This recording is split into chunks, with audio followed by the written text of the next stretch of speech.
Olá pessoal, professor Thiago Mário novamente com vocês, hoje para mais um encontro aí com esse mundo da química maravilhoso e vamos agora para a segunda parte das reações inorgânicas. Vamos comigo? Reação de simples troca. As reações de simples troca, pessoal, também são chamadas de reações de deslocamento. Como é que elas acontecem? Para uma reação ser considerada simples troca ou deslocamento, eu tenho que ter dois reagentes, observe,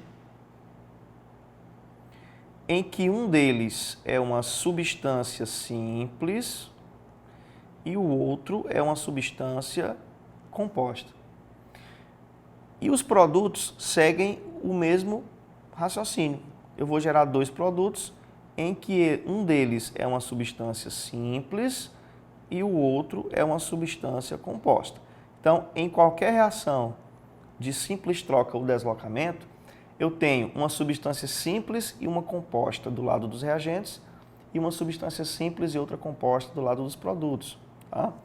Ela leva esse nome simples troca porque dá para perceber aqui que vai haver uma troca de posição entre A e B. Observa que A ocupou o lugar do B. Por isso que lá na frente ficou AC. Observe que antes era BC e depois ficou AC.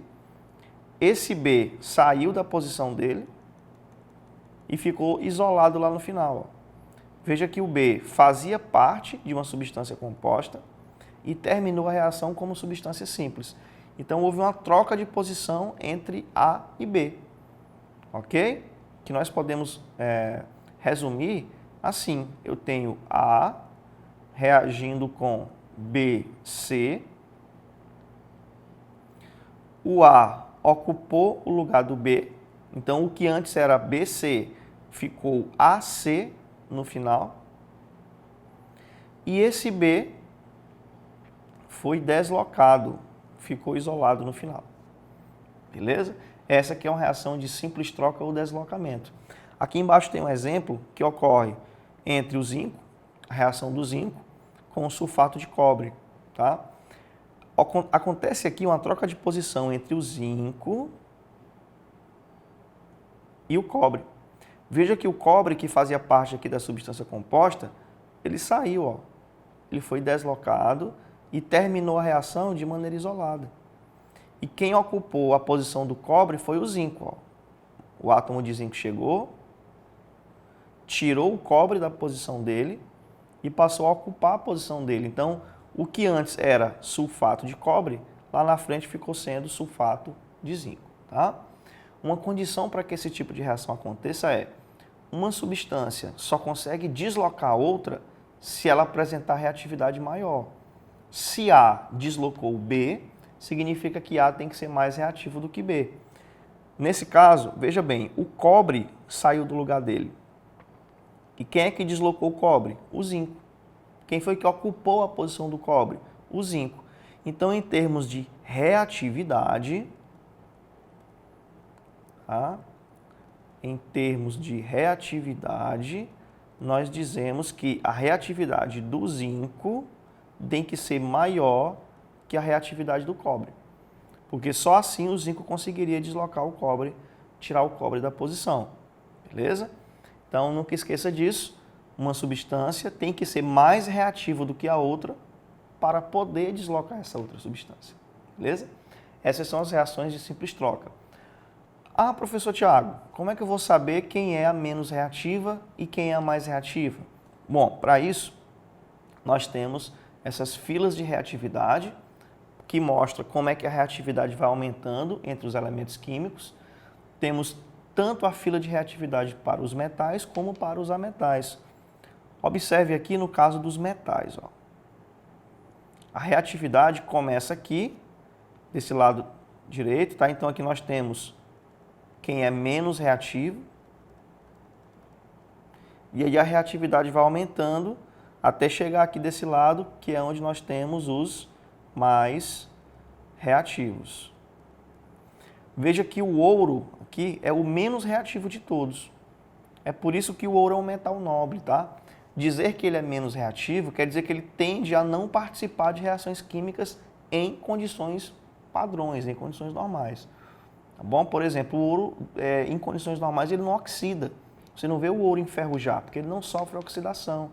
É um metal nobre, ele tende muito pouco a reagir. Tá bom? Pode até reagir em condições especiais, mas não em condições normais. Então, ouro, a prata também é um metal nobre, ó, tem uma reatividade muito baixa. Aí depois vem mercúrio, cobre e aí de repente aparece o hidrogênio, que apesar de não ser um metal, ele reage aqui junto com os metais. Lembre-se que o hidrogênio é um caso à parte na tabela periódica. E aí a reatividade vai aumentando, passando aqui pelos metais de transição, até chegar aqui nas famílias 1 e 2 da tabela periódica, os metais alcalinos e os metais alcalinos terrosos. Esses são os mais reativos da tabela, tá? Dentre os metais. E no caso dos ametais, veja que a reatividade começa aqui com o enxofre, ó. Desse lado aqui nós temos o menos reativo. E aí essa reatividade vai aumentando até o flúor, que é o mais reativo, tá? Vamos fazer aqui um exemplo interessante para deixar isso bem claro. Temos aqui a fila de reatividade. Veja o que acontece, ó. Se nós pegarmos, por exemplo, uma reação entre o sulfato de cobre reagindo, por exemplo, com o magnésio. Veja que se nós compararmos a reatividade do cobre e a reatividade do magnésio, olha onde é que está posicionado o cobre, ó. E olha onde é que está posicionado o magnésio, lá na frente, ó. Lembre-se que a reatividade cresce nesta direção aqui. Então o magnésio é muito mais reativo do que o cobre. Como o magnésio é mais reativo e o cobre é menos reativo,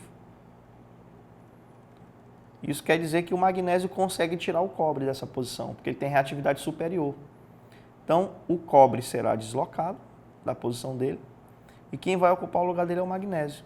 Resultado, quando o magnésio vier para cá, para essa posição, nós vamos ter o produto Mg ligado ao SO4, que é o sulfato de magnésio, e o cobre, ó, vai terminar a reação deslocado sozinho aqui na história. Bom, se fosse o contrário, a reação não seria espontânea, não ocorreria. Por exemplo, se ao invés de sulfato de cobre fosse sulfato de magnésio, se eu tivesse MgSO4 e o cobre para reagir, veja bem, o cobre é menos reativo do que o magnésio. Isso quer dizer que o cobre não vai conseguir tirar o magnésio daí de jeito nenhum. Então vai ficar tudo na mesma. Ou seja, essa reação não ocorre espontaneamente. Então, de acordo com a fila de reatividade, entendendo o que são reações de deslocamento, a gente pode prever se uma reação tende a ocorrer ou não, tá? O mesmo serve lá no caso da reação entre os ametais. E, para fechar essa parte, temos a reação de dupla troca.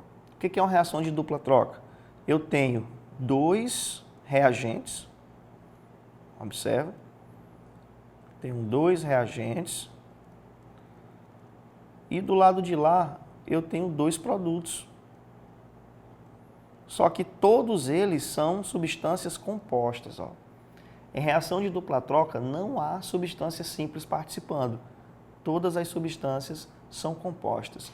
Como, por exemplo, nós temos aqui essa primeira reação do nitrato de chumbo, que é o primeiro reagente, com o iodeto de potássio, que é o segundo reagente, formando o iodeto de chumbo, primeiro produto, e o nitrato de potássio, segundo produto. Então, observa, dois reagentes e dois produtos, ok? Todos eles substância composta, ó. Observa que eu não tenho nenhuma substância simples participando da reação química. E existe uma regra importante chamada regra de Berthollet, que especifica as condições para que uma reação tenda a acontecer de fato.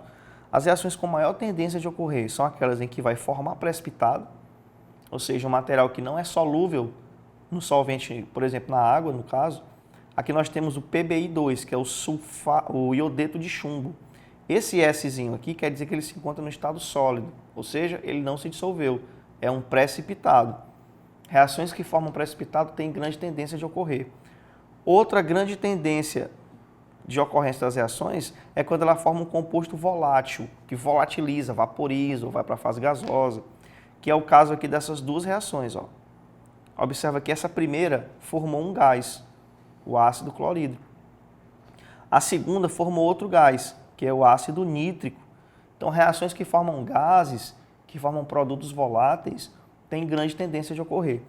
E a outra condição em que a gente tem uma reação com grande tendência de ocorrer é quando há a formação de um eletrólito mais fraco. Pode ser um ácido mais fraco, uma base mais fraca, como é o caso dessa reação aqui, que formou o hidróxido de amônio, que é uma base fraca, tá? Porque ela sofre decomposição. Especificando isso melhor, vamos ver essa reação mais de perto. Ó. O que é que vai acontecer aqui? Eu tenho esse sal, que se decompõe em NH4+, e Cl-. Tenho essa base, que gera os íons Na+, e o H-. Aí eu vou ter a combinação dos íons, lembra? Positivo com negativo.